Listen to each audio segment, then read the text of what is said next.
Hey there and good afternoon. This is Trader Tim from eminimind.com. I'm here to help you improve your trading so you can become financially free and live the lifestyle that you want. In this video, we're going to talk about, I wanted to highlight two things today.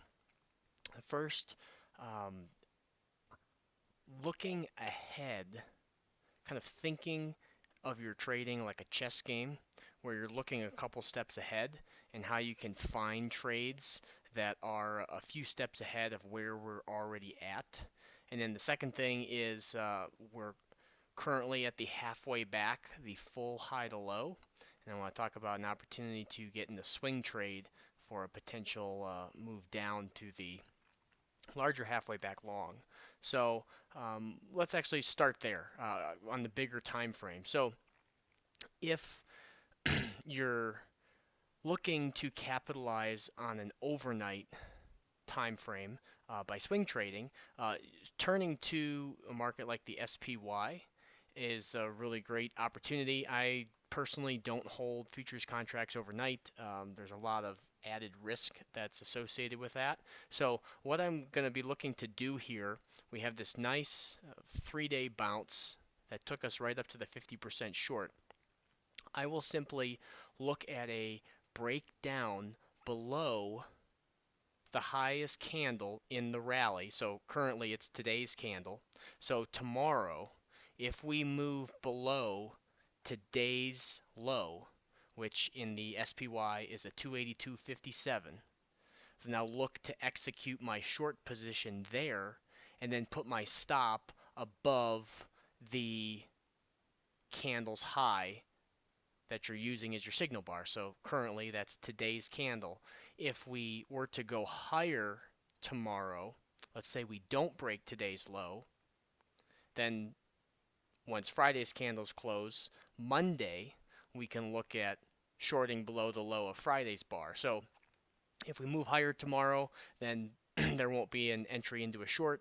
But if we move lower tomorrow, I would look at entering, we'll call it a 282.50, and then putting your stop. I'll either use a few cents above the high of the candle. So in this case, like a 285.65 would be a good place to set your stop. You can be a little bit looser if you want and do one of two things. You can put your stop above the 61.8. So we could call that like a 287. Or you could be really conservative and put your stop above the prior swing high, which in this case is all the way up at a 289.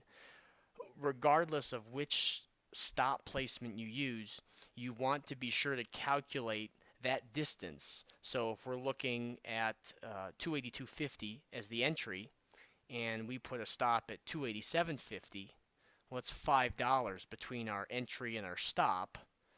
So if you want to risk $500, well then 5 into 500 gives you 100 shares.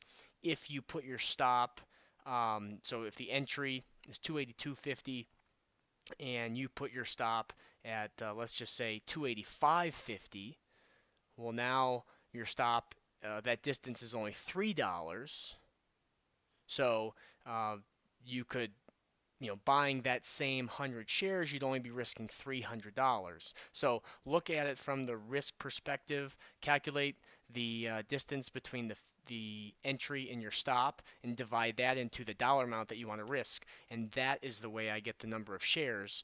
And then regardless of how many shares you end up buying, your risk is contained to that dollar amount, and then you can try and write it down to at least the negative 23% target, trailing your stop either above swing highs on the way down or above each candle's high. But if you got 100 shares, you can take 10 off at one point and leave 90 on. You can trail your stop in 4 different ways if you want to. You could have 4 different stop placements with 25 shares each. So you can do a lot with scaling out. What you don't want to do is put on the position and then get out, 10 cents later.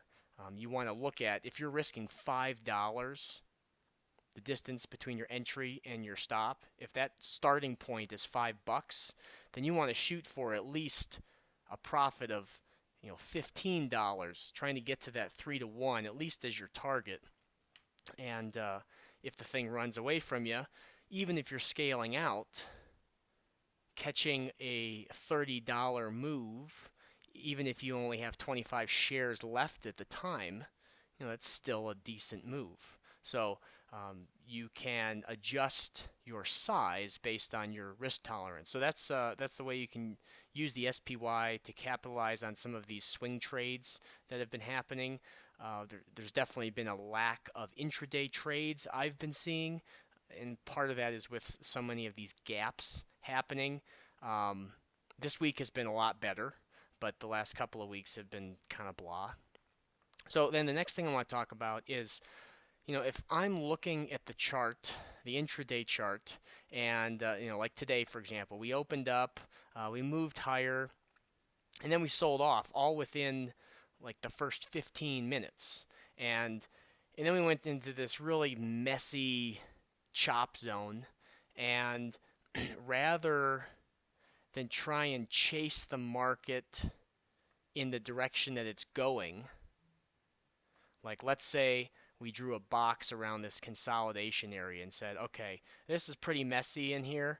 I'm going to wait until we get outside of this box before placing a trade. Well, you start to sell off, and you look at where we've come from, and you say, okay, 28.25, well, we were all the way up at 28.35. So rather than trying to chase the market down, I'm already thinking about, the opposite, looking for a failure of the shorts so that I can take a long.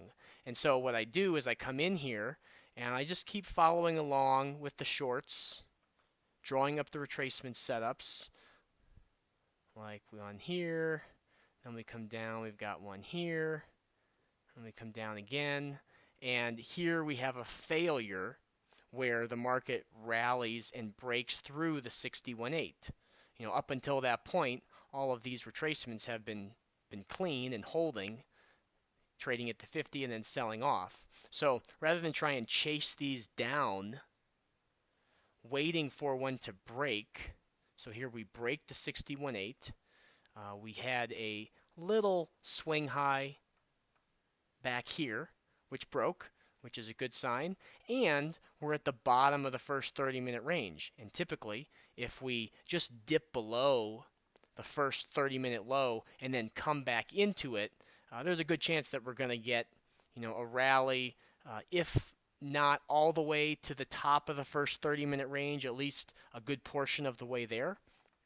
So just using this as your entry, the first long setup, once the short series fails, gets you into the trend early on, the new trend that most other traders are kind of looking at chasing the shorts down. But if you can be looking at the opposing, like looking for that trend to fail, especially at a point like this at the bottom of the first 30-minute range, then using 24.25s as your entry, getting long, and then just trailing your stop underneath swing lows on the way up. Here we had a double bottom, and then we continued a little bit higher before coming down and breaking that low. But a 25 up to a 29.50, that's a decent little move, and the earlier you get in the trend, the more profit potential you're going to have.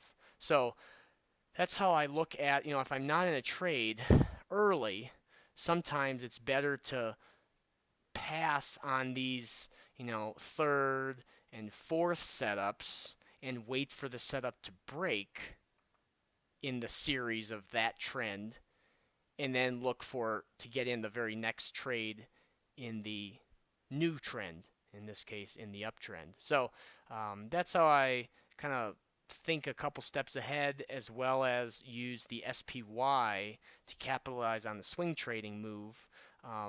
The current distance, we've got a 280 4 is about where the 50% is, and a 267 is all the way where the negative 23% target is. So a solid, 17, $18, really almost a $20 move of potential here. And so if you can keep your stop, below $5, you have the potential for a 4-to-1 reward to risk.